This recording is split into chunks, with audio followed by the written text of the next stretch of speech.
Relato histórico de como foi a poderosa chamada de um dos maiores missionários que o mundo já viu, Gunnar Wingren, escrito em seu próprio diário de memórias, publicado pela CPAD com o título Diário de um Pioneiro, em 1973, Rio de Janeiro, páginas 41 e 42.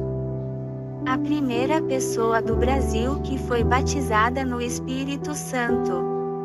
Mais ou menos 6 meses após a nossa chegada, os diáconos da Igreja Batista me disseram: Irmão Wingren, na próxima terça-feira o irmão dirigirá o culto de oração. Isto foi em maio de 1911. Eu atendi o pedido. Li alguns versículos no Novo Testamento que falam sobre o batismo com o Espírito Santo, e disse algumas palavras. Durante todo o tempo os diáconos mantiveram suas Bíblias abertas para conferir se eu estava lendo e interpretando corretamente. Parece que ficaram satisfeitos com o que eu disse. Durante aquela semana realizamos cultos de oração todas as noites na casa de uma irmã que tinha uma enfermidade incurável nos lábios. Ela não podia assistir aos cultos na igreja. A primeira coisa que fiz foi perguntar-lhe se cria que Jesus podia curá-la. Ela respondeu que sim. Dissemos-lhes então que deixasse de lado todos os remédios que estava tomando. Oramos por ela, e o Senhor Jesus a curou completamente. Nos cultos de oração que se seguiram, aquela irmã começou a buscar o batismo com o Espírito Santo. O seu nome era Celina Albuquerque. Na quinta-feira, depois do culto, ela continuou orando em sua casa, juntamente com outra irmã. À 1h da madrugada a irmã Celina começou a falar em novas línguas, e continuou falando durante 2 horas.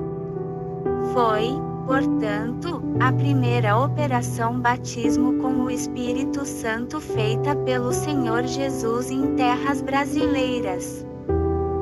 No dia seguinte, a outra irmã que presenciara tudo, foi e contou o que vira aos outros membros da Igreja Batista. O seu nome era Nazaré. Na sexta-feira, após o término do culto na igreja, irmã Nazaré e outras irmãs vieram para o nosso culto de oração. Nessa mesma noite Jesus batizou-a com o Espírito Santo, e ela cantou um hino espiritual. Todas as demais pessoas que tinham vindo da Igreja Batista creram então que isto era obra de Deus. Todos, menos 2, um evangelista e a mulher de um diácono. O evangelista que não quis crer ficou muito orgulhoso, e caiu debaixo da influência do diabo. Já no domingo seguinte notamos que ele havia sido tomado por um poder estranho, e isto era notado principalmente quando ele falava.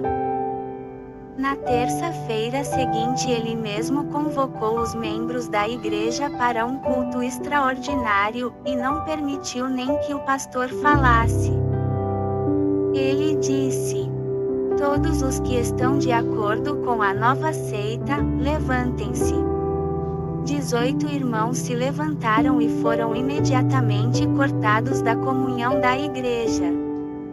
O pastor, que pelo menos naquele momento demonstrou muita serenidade, orou a Deus no seu coração e pediu uma palavra. Abriu a Bíblia e encontrou o versículo que diz: pelo que saí do meio deles, e apartai-vos, diz o Senhor, e não toqueis nada imundo, e eu vos receberei, e eu serei para vós pai, e vós sereis para mim filhos e filhas, diz o Senhor Todo-Poderoso. 2 Coríntios capítulo 6 e versículos 17 e 18. Estes 18 irmãos saíram então da Igreja Batista para nunca mais voltar. Isto aconteceu no dia 13 de junho de 1911. Imediatamente passamos a realizar cultos públicos em vários lugares nas casas desses irmãos onde os batistas antes realizavam cultos. Já se haviam completado 6 meses que estávamos no Brasil. Jesus nos tinha abençoado maravilhosamente.